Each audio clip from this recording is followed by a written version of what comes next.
वंदे मातरम। बच्चों, आज हम हमारी पाठ्य पुस्तक स्पर्श की पाठ एक साखी के प्रश्नोत्तर करेंगे। मीठी वाणी बोलने से औरों को सुख और अपने तन को शीतलता कैसे प्राप्त होती है?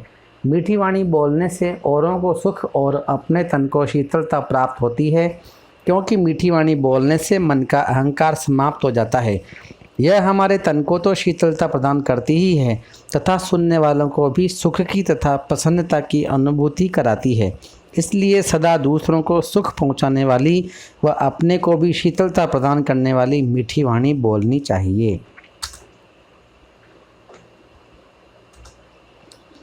दीपक दिखाई देने पर अंधियारा कैसे मिट जाता है? साखी के संदर्भ में स्पष्ट कीजिए। दीपक में एक प्रकाश पुंज होता है जिसके प्रभाव के कारण अंधकार नष्ट हो जाता है। इसी प्रकार मन में ज्ञान रूपी दीपक का प्रकाश फैलते ही मन में छाया भ्रम, संदेह और भय रूपी अंधकार समाप्त हो जाता है। ईश्वर कण कण में व्याप्त है पर हम उसे क्यों नहीं देख पाते? ईश्वर कण कण में व्याप्त है और कण कण ही ईश्वर है। ईश्वर की चेतना से ही यह संसार दिखाई देता है। चारों ओर ईश्वरीय चेतना के अतिरिक्त कुछ भी नहीं है, लेकिन यह सब कुछ हम इन भौतिक आँखों से नहीं देख सकते। जब तक ईश्वर की कृपा से हमें दिव्य चक्षु आँखें नहीं मिलते, तब तक हम कण कण में ईश्वर के वास को नहीं देख सकते हैं और न ही अनुभव कर सकते हैं। संसार में सुखी व्यक्ति कौन है और दुखी कौन? यहाँ सोना और जागना किसके प्रतीक हैं? इसका प्रयोग यहाँ क्यों किया गया है? स्पष्ट कीजिए। संसार में वह व्यक्ति सुखी है जो प्रभु प्राप्ति के लिए प्रयास से दूर रहकर सांसारिक विषयों में डूबकर आनंद पूर्वक सोता है। इसके विपरीत वह व्यक्ति जो प्रभु को पाने के लिए तड़फ रहा है, उनके वियोग से दुखी है, वही जाग रहा है। यहाँ सोना का प्रयोग प्रभु प्राप्ति के प्रयासों से विमुख होने और जागना प्रभु प्राप्ति के लिए किए जा रहे प्रयासों के प्रतीक हैं। इसका प्रयोग मानव जीवन में सांसारिक विषय वासनाओं से दूर रहने तथा सचेत करने के लिए किया गया है। अपने स्वभाव को निर्मल रखने के लिए कबीर ने क्या उपाय सुझाया है?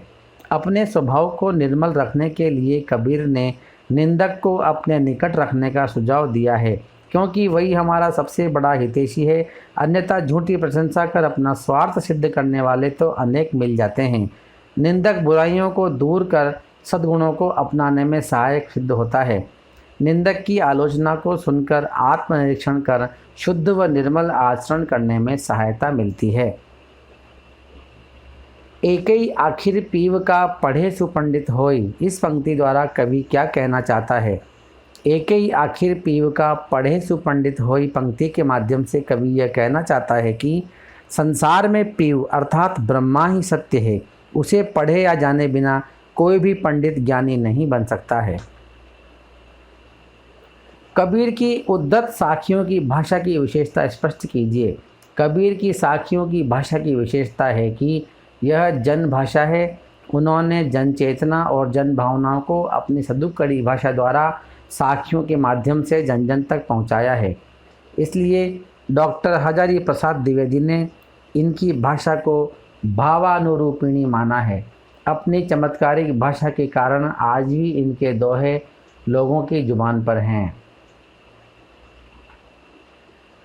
बिरह भुवंगम तन बसे मंत्र न लागे कोई, इस पंक्ति का भाव यह है कि विरह, जुदाई, पृथकता, अलगाव एक सर्प के समान है जो शरीर में बसता है और शरीर का क्षय करता है। इस विरह रूपी सर्प पर किसी भी मंत्र का प्रभाव नहीं पड़ता है, क्योंकि यह विरह ईश्वर को न पाने के कारण सताता है। जब अपने प्रिय ईश्वर की प्राप्ति हो जाती है तो यह विरह रूपी सर्प शांत हो जाता है, समाप्त हो जाता है, अर्थात ईश्वर की प्राप्ति ही इसका स्थायी समाधान है। कस्तूरी कुंडली बसे मृग ढूंढे बन माही, इस पंक्ति का भाव है कि भगवान हमारे शरीर के अंदर ही वास करते हैं। जैसे हिरण की नाभि में कस्तूरी होती है, परंतु वह उसकी खुशबू से प्रभावित होकर उसे चारों ओर ढूंढता फिरता है, ठीक उसी प्रकार से मनुष्य ईश्वर को विभिन्न स्थलों पर तथा अनेक धार्मिक क्रियाओं द्वारा प्राप्त करने का प्रयास करता है। किंतु ईश्वर तीर्थों, जंगलों आदि में भटकने से नहीं मिलते, वे तो अपने अंतःकरण में झांकने से ही मिलते हैं। जब मैं था तब हरि नहीं, अब हरि हैं मैं नाही। इसका भाव है कि जब तक मनुष्य के भीतर अहम की भावना अथवा अंधकार विद्यमान रहता है, तब तक उसे ईश्वर की प्राप्ति नहीं होती। अहम के मिटते ही ईश्वर की प्राप्ति हो जाती है, क्योंकि अहम और ईश्वर दोनों एक स्थान पर नहीं रह सकते। ईश्वर को पाने के लिए उसके प्रति पूर्ण समर्पण आवश्यक है।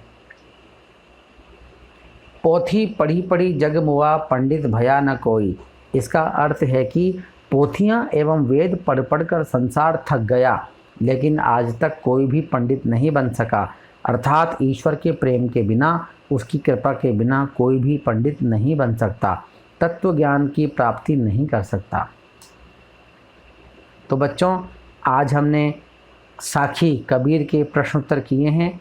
आप इन्हें अपनी नोटबुक में कीजिए और अच्छे से याद कर लीजिए, ताकि आप अधिक से अधिक अंक प्राप्त करें। देखते रहिए सुरेश गौतम ऑफिशियल। धन्यवाद। जय हिंद, जय भारत, वंदे मातरम।